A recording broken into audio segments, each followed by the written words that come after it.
This is Trend Following Radio, where great thinking comes alive.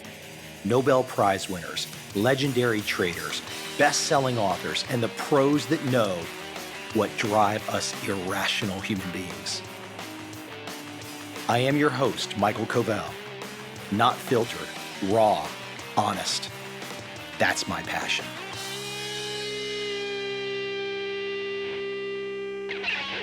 By the magic of a flight from Ho Chi Minh City, Vietnam, to Tokyo, Japan, to San Francisco in the United States of America, to Las Vegas. That's where you find me today, in Las Vegas at the Bellagio. Now, I have to admit, it's quite the journey, quite the hike to make it over for a conference. I won't do it all the time, but it's worth it. And you know what? I like flying on ANA. They're such an easy airline. Japanese carrier, I highly recommend them when flying into Asia and in out of Asia. Today, while I am running around Las Vegas, I want to reach back into my archives and give you something that is very special to me, an episode very special to me. This is Ed Sekota's second appearance on this podcast. My history with Ed, my meeting Ed, goes back to 2001, I believe, for the first time, on an island somewhere in the Caribbean. And before I go too far, let me remind those that are not aware, perhaps the best-selling market book of all time, The Market Wizards by Jack Schwager, features one Ed Sekota. And in that feature, it features one of the best market quotes ever. And I paraphrase a little, but everyone gets what they want out of the markets. That means if you lose a lot, you want to lose. If you win a lot, you want to win. All other things being equal, and it's a philosophical construct by Ed, and a quite brilliant one. But going back to 2001, that first meeting with Ed Sekota, it actually happened because I, in my infinite wisdom in the early days of the internet, registered the domain name edsekota.com. Now, I had no evil intent. I registered a lot of domain names. I made actually decent money off some domain names, not because of personal domains, but crazy ones like ulcer.com, pregnancytest.com. Yes, I actually registered those and made significant money. But that was the randomness of the early internet days, and that was one of the spoils. But like I said, I registered edsekota.com. I did not do anything with it. No website. Did not ask for anything. Did not reach out to anybody. It was just in my stable of domains. One day, a representative of Ed's reached out and said, "Hey, you have edsname.com. He would like it. Can he have it?" I said, "Sure." Now, in those days, you signed a piece of paper with Network Solutions, which I did, dropped it in the mail, did not ask for anything. And a few weeks later, Ed's rep said, "Hey, would you like to meet Ed and have a conversation?" I did. The rest is history. I've been fortunate to have Ed on this podcast twice. I've been fortunate to have Ed on stage in Chicago with Larry Hite. What a great moment that was. I've just been a lucky guy to have these men that came before me impart wisdom.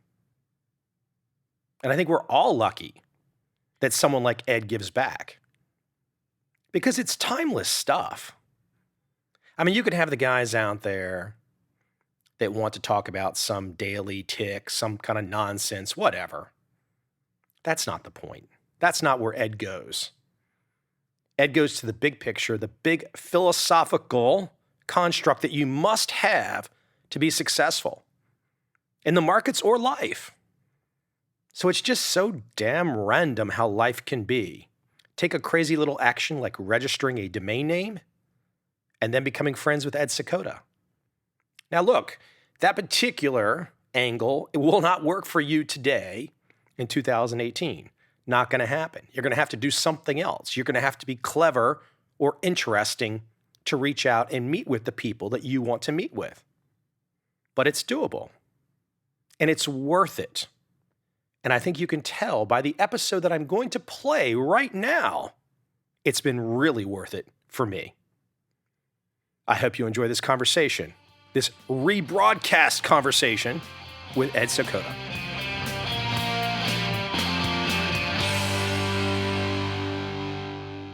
I was trying to think of an example just as we were getting on the call here, and I was thinking, and I'm not trying to pick on a particular bank or anything necessarily, but a few years ago, I read something that J.P. Morgan had made money every day in the first quarter of the year. And I was thinking, wow, is that a great example of the Gavopoly system in action? Would be one question to you. The second part of that question, though, would be, is that if there doesn't seem to be much outrage right now, and I'm wondering if the outrage, the lack of outrage, is reflected in the fact that so many average everyday people via mutual funds and perhaps pensions actually have investments in these many Gavopoly type companies. It just seems like it's a precarious situation. Yeah, I don't want to comment on any particular banks, and I'm not sure exactly in what section you're talking about.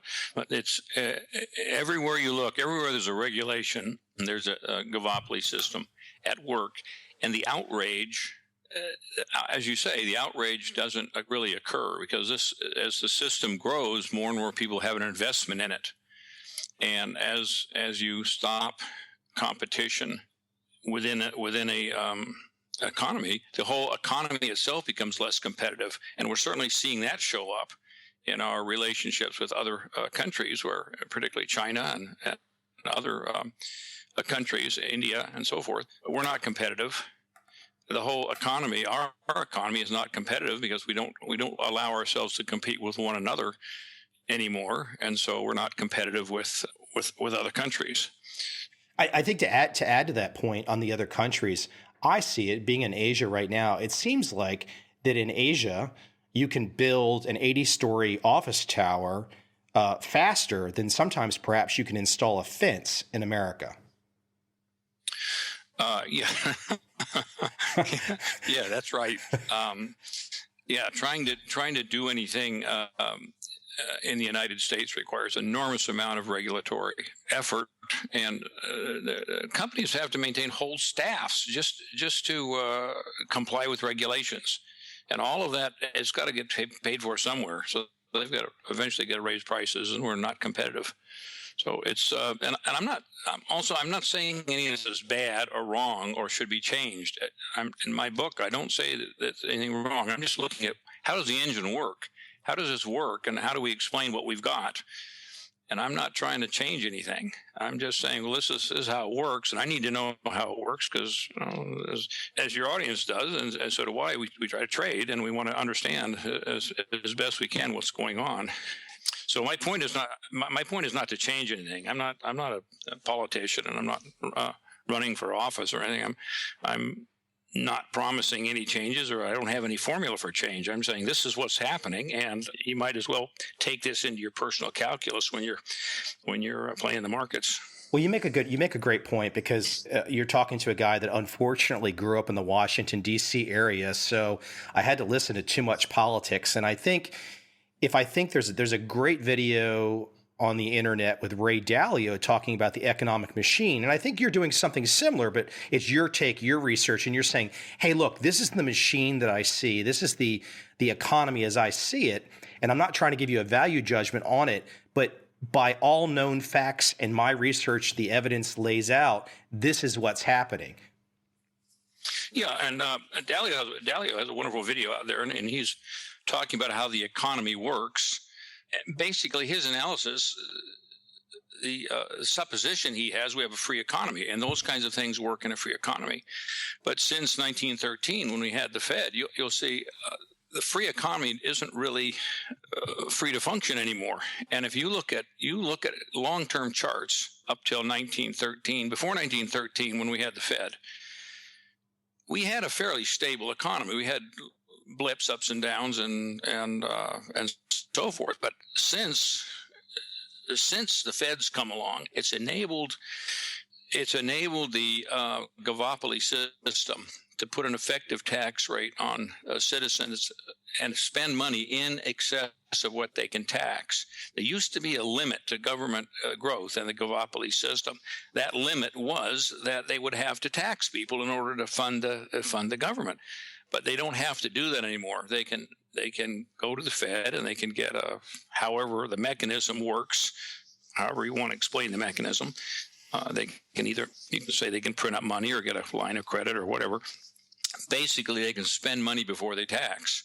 I've shown in my model, if you keep government spending to under about 1.5% effective asset tax, so under 1.5%, government never can grow big enough to stop the growth of the free competition sector. But once you get an effective tax rate above that, then the government will grow, and it's like it's a parasite. It's the same mathematics of a parasite, where the parasite will grow and then finally it will take over the host, or like a cancer or a parasite. The mathematics and the dynamics are the same. It stays in balance if you keep the asset tax rate under about 1.5%, but we're way over that now. And we are seeing a decline in manufacturing and in tool making, and we're consuming, or the Gavopoly system is now consuming the free competition sector.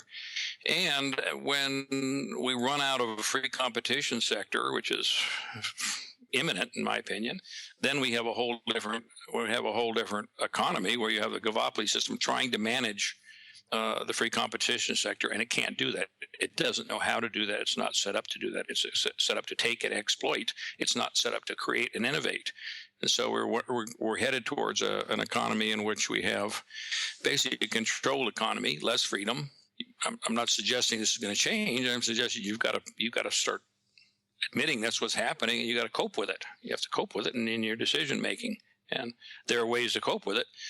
Wishing it'll come back and thinking you can vote for somebody that's going to turn it around, I think, is wishful thinking.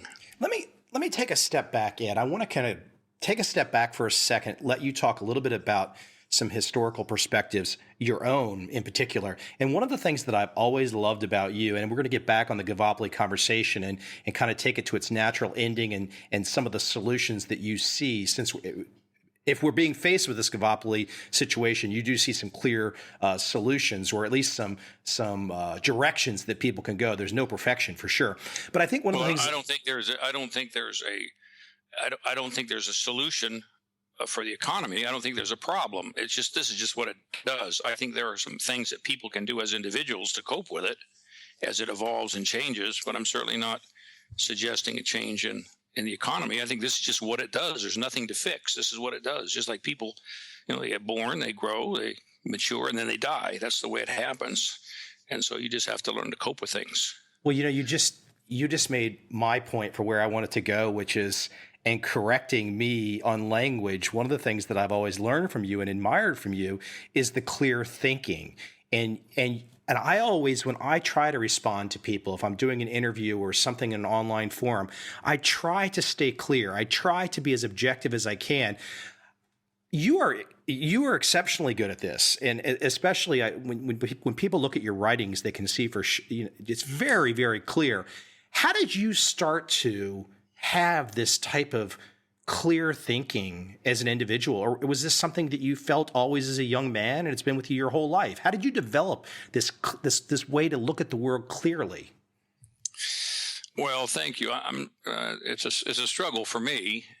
I'm thinking about it a lot, and I always think, wow, I could have said that. I could have said that better. I'll probably hear this interview and I'll say, oh man, that's pretty lame. I do a lot of writing and rewriting, and I've always done that. And I try to think about something until it gets simple. And if it's complicated, I figure, well, I don't understand it yet.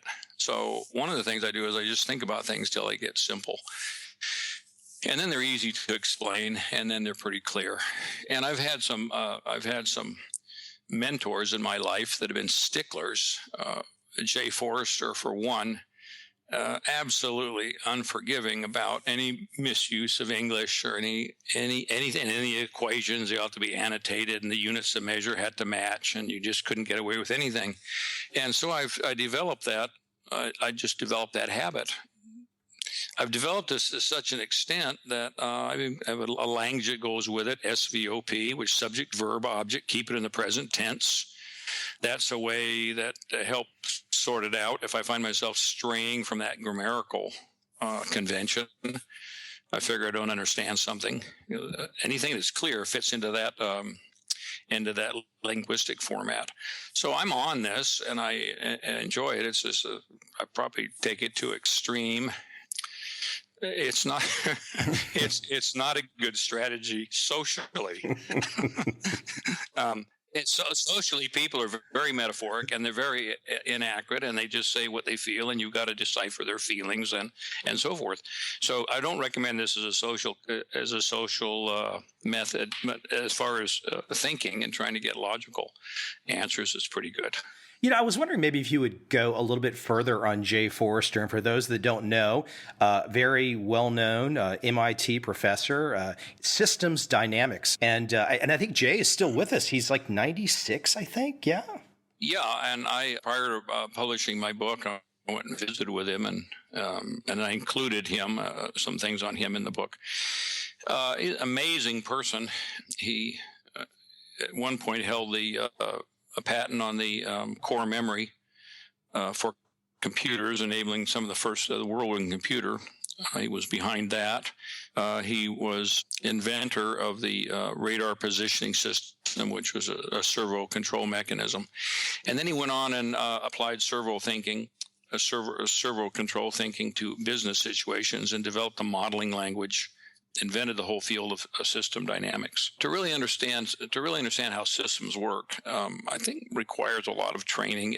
I think it's imperative to have some kind of an engineering background, preferably electrical engineering, preferably servo dynamics, to understand how systems work.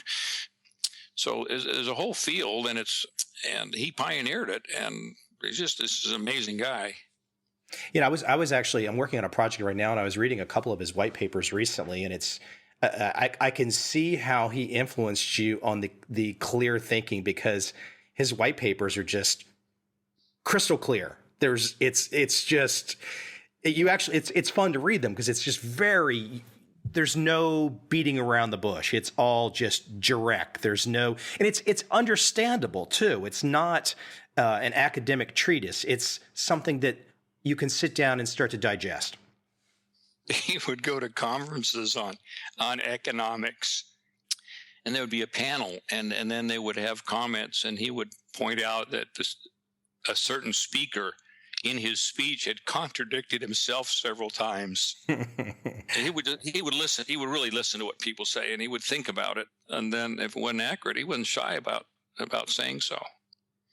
No, like I said, I think for the audience out there not familiar, checking out your Trading Tribe website at edsakota.com, they could definitely get an understanding of, if they're not familiar with what you and I are talking about right now, they will definitely start to understand how you handle your FAQs, your frequently asked questions. But that's a completely different subject. Let me go ahead. On the topic of getting things exactly right, I want to point out that's Sakota.com, not edsakota.com, SEYKOTA.com. Edsakota goes somewhere else.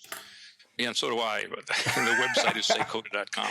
Ed, let me get back into the notion of Gavopoly for a second. So we've got this system that's operating, and as you kind of say, it's doing as it should. You are observing and you're describing it, but it's not a pretty conclusion to when the 39th day and the duckweed races across the pond. It's not a pretty conclusion, but I think what's tough when you look at the media and the political systems, everybody has a fix.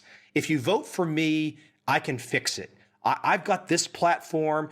The media says if we do this, we can fix it. If we watch this TV show, if we get upset about this issue, and I'm just as guilty as some people to get upset about things, but it's all seems to be one big dog and pony show. But if we get back to your modeling of the Gavopoly system, the dog and pony show just distracts us, but the system marches on. Well, the dog and pony show is part of the system. The dog and pony show is purposefully orchestrated to distract people from the real issues. Nobody talks about the real engine behind this is the growth of the Gavopoly system and the fact that it has unlimited access to money. In my model, I've even tried to, even if you eliminate borrowing for the government and you reduce regulations at this point, it would take 20 or 30 years of austerity to get any meaningful change to get us back to a free competition society. You're not going to get anybody elected on a 30-year austerity program in which the government decides that they're not going to borrow money anymore. That's just not going to happen. So nobody's even talking about this, or nobody's even interested in it. The real issue about how the economy works and how debt works and how deficit spending works and bailouts and all the rest of that, those are just kind of accepted, and no one is concerned about it. What they're concerned about is there's a race riot, or there's police, or someone thinks the police are being too brutal, or one race group is beating up on another race group, or there's people coming across the border or not coming across the border. So we're talking about fixing things that are all symptoms, but nobody. There's a couple politicians. I don't care to name any of them, but there's a couple of them that try to talk about the real issues. They always get marginalized, and they don't even make the final cut in the political race. And what you have is the distinction between political parties is fairly obscure at this point. They're all voting for expansion of the duopoly system. They want to make this. The system is now in its final phases where it's taking over. There's no way to resist it. There's no way to stop it. I don't recommend spending a lot of time worrying about it. It's like a patient, or if you had a friend that was dying of terminal cancer, well, what do? You try to make the best of the time you have, but you don't spend a lot of time trying to fix it. There's nothing to fix. Or someone is just dying. There's nothing to fix. We're making a transition, or a caterpillar turns into a butterfly and is a change in form. There's nothing to fix. It's how it works. You don't have to use death metaphors, just a transformation metaphor. The economy is transforming from what used to be a free competition, innovative society. It's now transforming into a very controlled society. This is a transition. It's natural. It happens time and time again to all societies. There's a cycle. It goes back and forth, and there's the duopoly system grows until it finally renders the host society inoperable, and then it collapses, and then it starts over again. This is a long-term cycle. You don't find any currencies around that are more than a couple hundred years old. And if you had invested one penny at the birth of Christ, at year zero, or whatever year you want to make the difference between BC and AD back then, that one penny growing at nominal interest rates of a couple percent would be more than all the money in the world. So you say, well, how can that be? Because there certainly was a penny, and there certainly was ways to invest, and how come nobody has done that? Well, because you earn a lot of money, and then you get these periodic resets in the money. So nobody's able to accumulate money for very long, because the money eventually goes worthless. And that's also part of the design. And you have hard money for a while. You have gold or sticks or some other tokens of exchange, cattle or whatever you have. And then you go off into currency, and then you get bankers decide they can loan out money, because not everybody's going to come and get the money at the same time. And then you get fractional reserve banking, and then you get a federal or a central bank, and then you get excesses, and you get huge bubbles, like having bubbles much more frequent and much larger bubbles now. And eventually the bubbles are just going to dominate, and every bubble becomes more severe than the last one. Ed, I think for some people listening, I could see some in the audience already building up a criticism in their mind. And I think what people need to understand is that you're not, some people might be thinking, oh, Ed Seykota, he sounds bearish, or he sounds like a doom and gloomer. Whereas you are taking a very distinct perspective to where, like, look, I'm observing the system as it is. I'm not, you're very clear about it. You're saying, you can't really worry about it. You can't stop it. And I think, and you're not trying to make a prediction of the timing of something. You're just objectively trying to analyze the economy that we all are in the middle of. Yeah, I'm not saying anything wrong with it. I think this is the way it works. That's basically what we do in the trading tribe, is we look at, how can we be more effective as people in coping with the environment? If you'd been around 100 years ago, or maybe back in the early 1800s, a whole different economy. You want to get out there and build machines, start factories, and hire people and participate in the greatest economic miracle ever. These days it's different.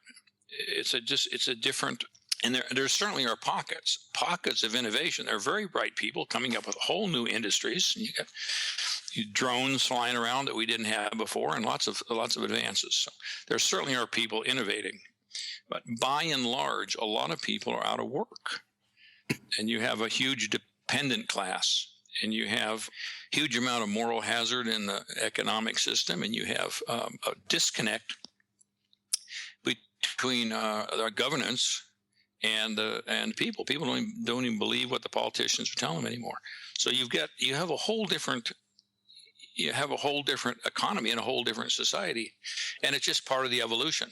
And you can find all kinds of books about what we ought to do to fix things.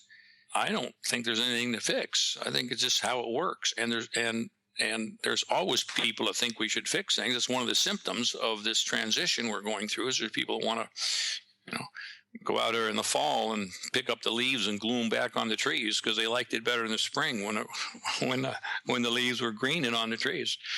But you can't glue the leaves back on the trees. You just have to accept the fall for the beauty that's there and move with it.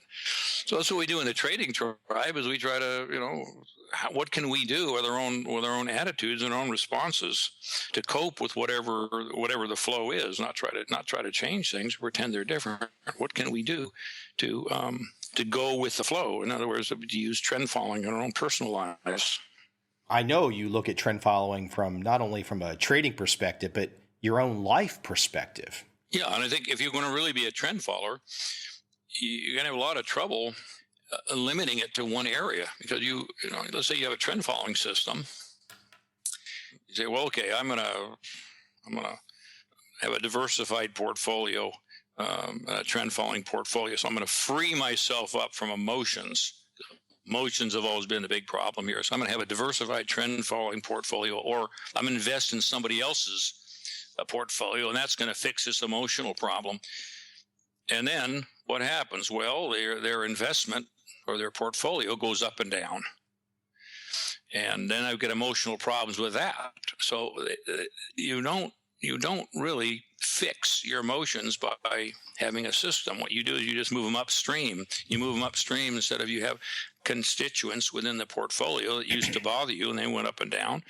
And then now you have a portfolio that goes up and down. You just move the problem upstream. So ultimately you have to say, well, what is it that I'm feeling, and what do I do when I feel these things, and can I come up with better and more useful or productive ways of responding when the thing goes up and down? And eventually you've got to come to terms with that. And so the best trend followers, I think, are the ones that have made peace with themselves and have said, well, this is what I do in the case of things going up and down. The value increasing and decreasing.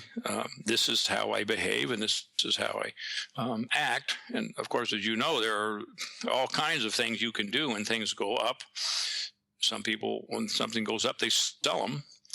Some people, when things go up, they buy. And when they keep going up, some people sell more and some people buy more. And if you go to extreme in either of those cases, you're counterproductive, self-destructive. You've got to know how to do that, and you've got to do it consistently. You've got to do it in your personal life. I think if you do these things in your personal life as well, it supports a trend following. Because if you're not in alignment between your overall philosophy and how you behave as a person, and you try to do trend following, well, there's going to be conflicts. And so we in trading tribe, we hardly ever talk about actual trading or what the markets are doing. What we're working with is the emotional reaction to volatility, or emotional reaction to loss, or to structure or authority, or all these other issues. People straighten these things out. Their relationships with their significant others and their children get better.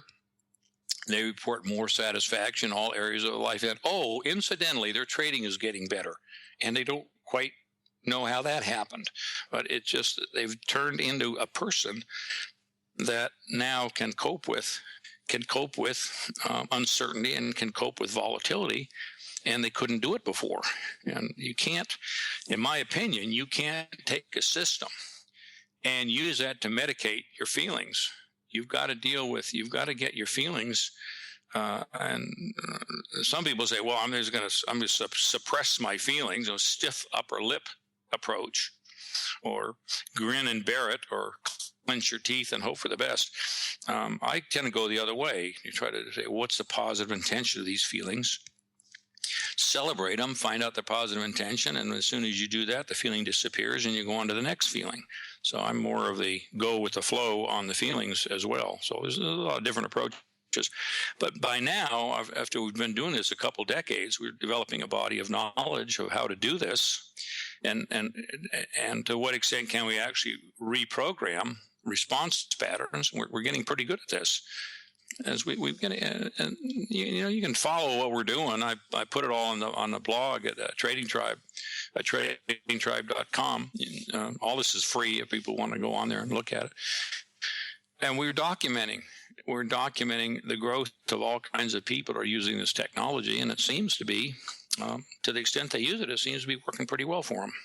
It always just seems like to me that the place that one is trying to find is just some peace and contentment. And there's this just, again, I start off with giving you the praise of the clear thinking. I think that's to just be able to sit in a room and not feel, I mean, you're not to have this anxiety and worrying constantly. And if one has that, to work on that. And I think it's just trying to find it. I see a lot of parallels to your work and some of the meditation. I read some of the Zen scholars like Alan Watts. It seems like there's some commonalities with some of your work in the Eastern thought process. I believe every feeling has a positive intention. For instance, if you're in a house and you smell smoke, you hear crackling sounds, and notice the temperature going up in the room, and you conclude that maybe the house is on fire, that would be a really good time to feel anxiety and to take some action in response to it. So I'm not so sure that you want to, medicate your mind, anesthetize yourself, and put yourself into some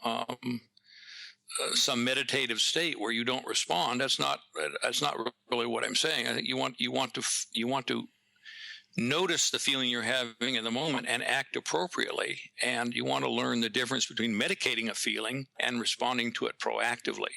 So it's not always, I'm not suggesting you always aim towards peacefulness. Sometimes you want to get busy. You might want to get busy and put a trade on, or you might want to get busy and take some corrective action, some risk control, or you might want to take some action and get into some opportunity. But whatever it is, I think you can learn to come into harmony with your feelings. And to some extent, it's nice to just be able to be peaceful and watch your feelings and watch your mind and rest. It's important to rest particularly when you feel tired.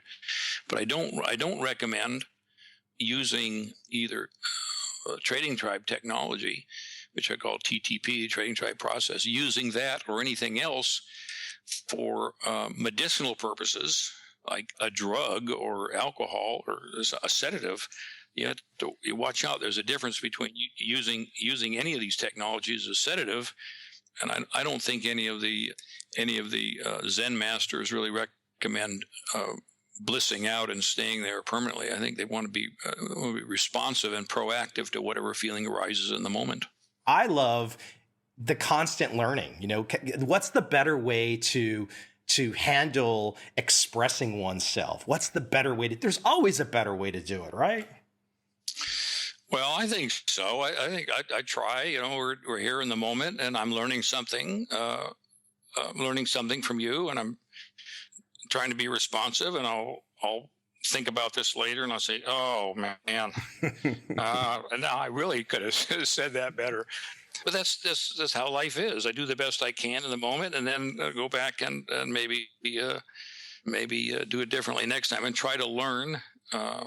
And study my responses and say, well, can I change the response? And then that's what we do in a trading tribe. We try to look at what our responses are to our feelings, and then we practice identifying, well, what is it we are doing? How are we getting the result we're getting? And can we change our response patterns and get different results next time around? The only way you can learn is to extend yourself to perhaps in front of somebody that has more experience. And once you extend yourself, there's the chance that you might be forced to learn something that makes you feel like, wow, why did I just say it that way? I could have said it the way he just told me. But you want to get to the point of knowing the better way until you extend yourself with the wrong way. Yeah, we find in the right environment, and we take a lot of care to set up the environment correctly. Once you set up an environment in which the goal is for people to help each other improve, I think this is true in the trading tribe, and some companies have this down pretty well too, some other organizations, where when personal growth becomes important, then when people correct you or offer advice, you say, thank you. Thank you for helping me learn something. In a lot of situations, somebody will correct you or give you advice, and then you get upset about it, and you may say something to protect yourself, or put them down, or swear at them, or tell them to keep their distance, or whatever. So it's a different environment where everyone is trying to grow and do a better job, and that's another thing we had. When you have an expansive economy and a company that's growing, and everybody's trying to do better, then the culture in that company, when you have growth, when you have a free competition society and free competition, you have a competitive startup firm, and somebody says to somebody else, there's a better way to do this, then they say, thank you for telling me, and they start doing it that way. When you get a survival company, one that's overly restrictive and political, and there's regulations, you better mind your own business and don't go talking to somebody else about what they should be doing. You see the whole environment, the whole structure. The environment in one case is pro personal growth and pro learning, and the other one is not. It's very territorial and very defensive. You can walk into companies, you can sense this right away. Some are open to grow, and then they get mature, and then if they start getting kind of the Gavopoly model, and they start going the other way, and they don't want to have, you offer advice at your own risk. Ed, one of the things that you do in the Gavopoly book and your premise is you talk about the strategy of trend following. And I don't want to phrase it as a solution, but you offer trend following as a way to perhaps, a better phrasing is to cope with as we move towards this Gavopoly system that you see as inevitable. And trend following is, and perhaps there's other solutions, and I'd love to hear if you think there are, but as you talk about trend following as one kind of a way to cope, I would love for you to go back in time a little bit, if you will, and because you've had an interesting career, you've had some interesting mentors, interesting students, but I know, and I mentioned this in my email, there's a couple traders in your early years that I think had a really strong influence on you. And I would love for you to share a little bit of wisdom or perhaps experience or thoughts or memories about two gentlemen in particular, if you wouldn't mind. And that'd be Amos Hofstadter and Richard Donchian. And Amos Hofstadter, he was at Commodities Corporation, and Richard Donchian at Hayden Stone, just two very accomplished early pioneers in the field of trend following. Would you share some wisdom? I'll be glad to share what I know. I knew Donchian a lot better than Hofstadter, and Donchian had noticed this system. He noticed the 2-week rule in copper 2-week rule, meaning you buy something when it makes highs for 2 weeks and you sell it when it makes lows for 2 weeks. And he just noticed this somehow, and he didn't remember exactly how he noticed it. I asked him once, how'd you come up with a 2-week rule? And he said, I don't exactly know, and you're the first person that's ever asked. He said he just kind of came up with it, as far as I can remember. And that was the start of the start of automated trend following was when he came up to the 2-week rule. And before that, you can look at some of Livermore's writings, and he had a system of pivot points and so forth. And there's other people that have talked about it. He basically started the 2-week rule. Now that won't work today.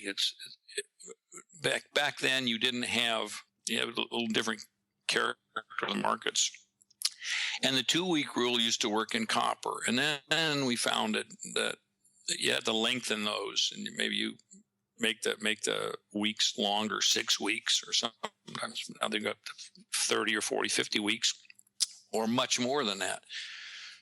He had this system, and then he had a couple followers there in his office. He came up with a system. He didn't always follow it himself, but he had this system, and he had people on it, and he had people that were religiously following the system, and they seemed to do pretty well. And I came along, and I studied his rule set. He had Donchin's rules and Donchin's guidelines.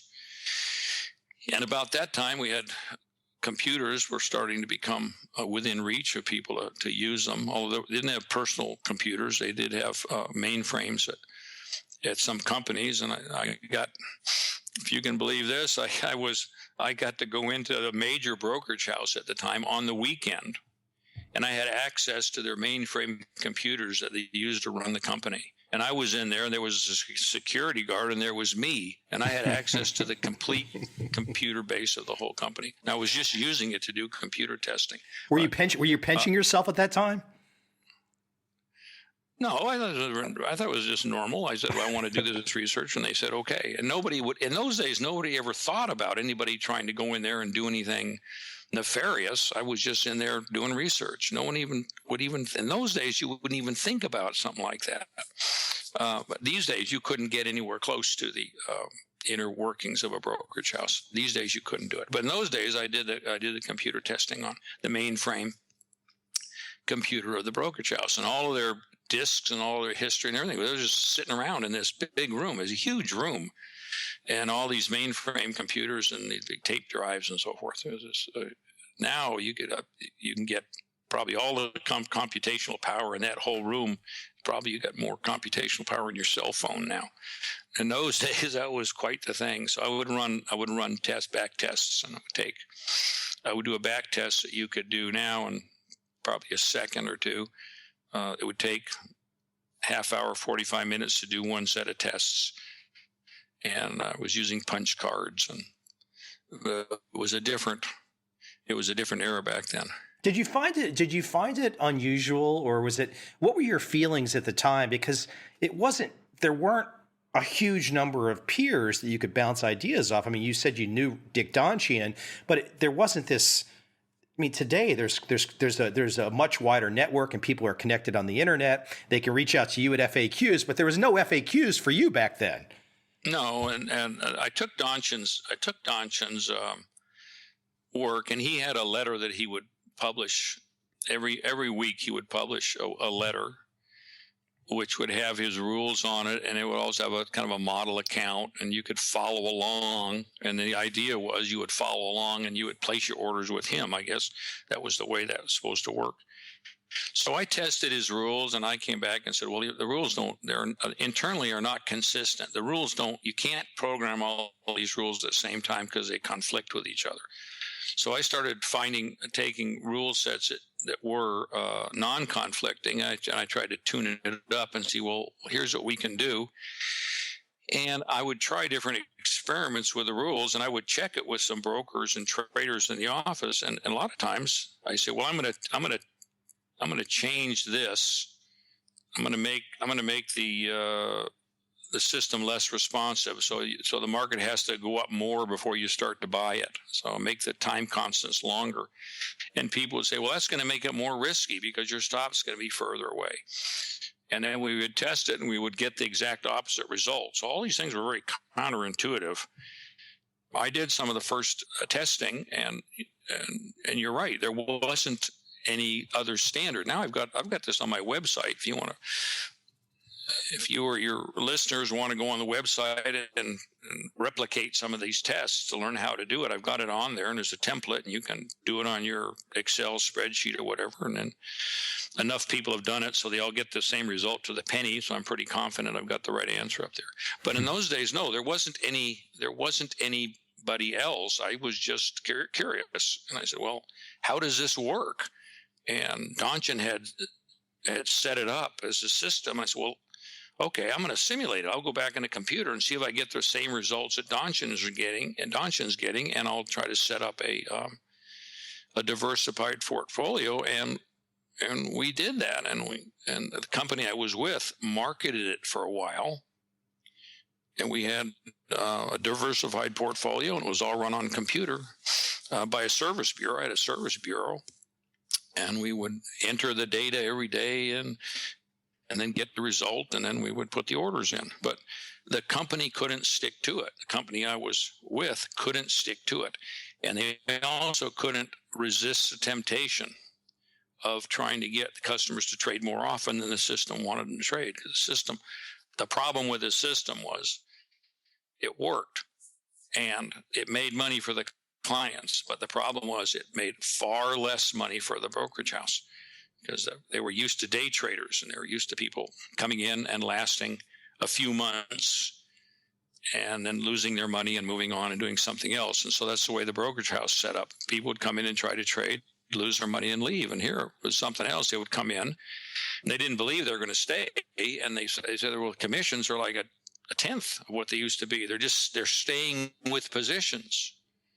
And this is going to wreck our business model. And so there was all kinds of pressures to get people to trade more often. And then there was all kinds of pressures, like you pointed out in some of your letters to me. There was, they've got fancy names for it now, like disposition effect. But in those days, people just didn't want to hold on to something. It went up a little bit, and they want to take their profit. Went down a little bit, and they wanted to add more and hope it would go back up. And so you had lots of pressures against following systems in those days. So I had invented something that no one really wanted. And so then I left, and I went out on my own, found clients, and I found that some of the most important things was developing a relationship with the clients, that they really knew what to expect and they knew what was going on. Because if the client was not aligned to it, and if you didn't have emotional rapport and understand that the system is more than the mathematics. The system is the mathematics plus the willingness to follow the system. And when you increase your worldview to include the investor himself and his emotional responses to what's going on, when you finally get the system to include everything, you can design a system that works. But just going into a computer and tuning up your software and saying, well, here's the right set of parameters. Well, great. You've got something that theoretically will work for some theoretical robot that'll follow it. But there aren't a whole lot of robots that got money these days. Maybe someday, but right now you've got human beings with human feelings. And unless you include that into your system design, the thing's going to, the wheels are going to come off the cart around the corner. Yeah, I think you really sum up so much of your ethos in those last few sentences for those that are paying attention. I'm curious, Ed, too. I want just a couple more questions. I won't keep you. But as you we're talking today about your research into developing this Gavopoli model. You're talking about your early research with trend following models. It seems like, and correct me if I'm wrong, but it seems like you've been highly motivated by the puzzle aspect of just figuring things out. Yeah, I guess I like puzzles. I've got a huge collection of what you might call barroom puzzles, or these metal detanglement puzzles where you have metal pieces that fit together and you got to figure out how to get them apart and together. I've got a huge collection of those, and I in the morning I do chess puzzles, and I like figuring things out. It's always been something that I enjoy doing. I don't know exactly where that comes from. I think it's been I've been able to incorporate that in my life in such a way that it's useful. But yeah, I think that the puzzle aspect of what I did in the markets, or what I did with the Gavopli book, what's driven me is I want to understand how it works. I want to know how it works. Then it works and it makes money. That's great. I mean, it's nice to make money, but I think I wouldn't have done it in the first place. Maybe figured out some other way of making money. But the puzzle is what got me. I said, I got to figure this out. Why does this guy Donchin has got this thing that's mechanical, it's making money? How can that be? How can you get something that's mechanical that can make money for nothing without doing any work? How can that be? And so I kind of got attracted to looking at it, but I don't think I would have gone into it. I wouldn't have gone into it for just the money. It was the puzzle. It was how does this work? I mean, how does this actually work? Can I build a model, and can I understand this? And then when you understand it, then it becomes interesting to explain it to people for a while, or then you put it on the website, or you write a book, and you go on and you look for a new puzzle. So I mean, when you were back in the day, though, and you're in those mainframe rooms and you're by yourself and you're struggling. I mean, there's got to be a struggle, of course, to try and figure this all out. I mean, was it just pure excitement at the time, and this internal excitement that was driving you to just keep going and going till you got the puzzle solved? Well, that's a good question. That's one of the best questions I've ever heard. What motivates somebody who's a researcher? What motivates them to go? I don't.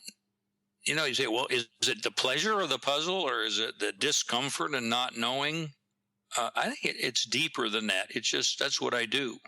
That's what I do. I do that, and I play banjo, and I get lost in it. Mm. That's my meditation. I have to do it. If I can't play music, something dies. And same with solving puzzles. That's who I am, and that's what I do. And I don't think of it as there's something that pushes me to do it. That's just who I am, and that's what I have to do. Yeah, I still feel like I'm in training wheels, but I sometimes feel like my career is the same way. I don't necessarily know why. I'm just driven to do what I do, and I'm not necessarily sure what I even do, but I just do it. Yeah, I like that, and you're good at it, and you're that's one of the places I think we succeed in the tribe, when we get people to this place you're at, where you find out who you are and what you do, and you just do it, and you express yourself, and you create a value by expressing exactly who you are, not pretending to be somebody else. That's a very high state. Congratulations for being there. It'd be a different world if everybody could get there, and I would hope people would follow in your footsteps, and I've watched your career over many years, and I've seen you keep expanding and getting closer to who you are, and now you're really blooming, and you're really making a big contribution. So, good job. Well, I tell you though, for those that don't know, you I'm not gonna tell the exact story, but you influenced me greatly when I met you for the first time in 2001, and I can still remember some of the things that you said to me. And I think for some people, they might have felt threatened. And I don't think I felt threatened. I probably was like, okay, what has he just said to me? Why is he saying it? What's the deeper meaning? So in many ways, as you talk about your love of puzzles, I felt like you were giving me a puzzle.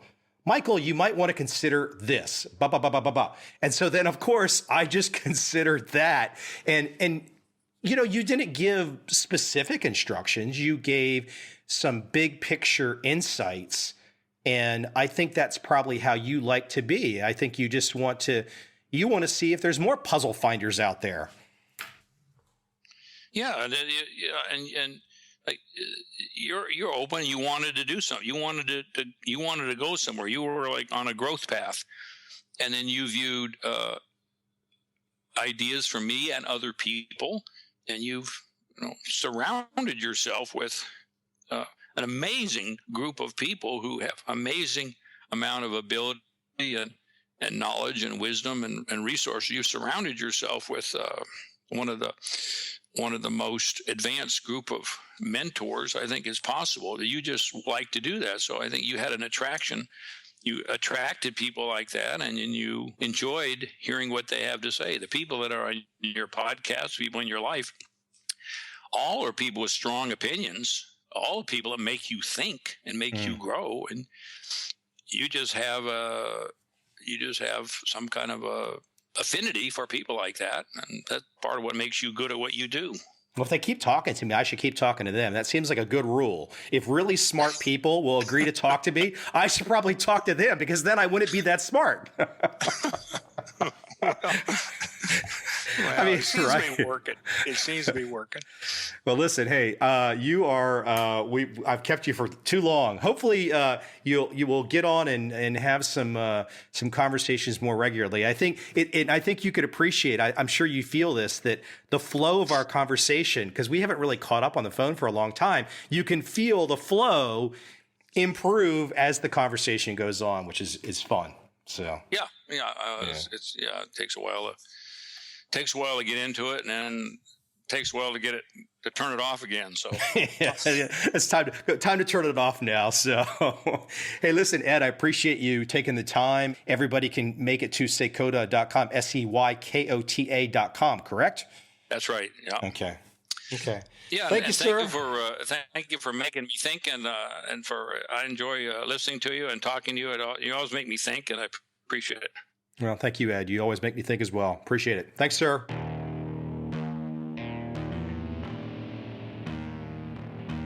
I see a time when those awake will understand how to make money in up, down, and surprise markets.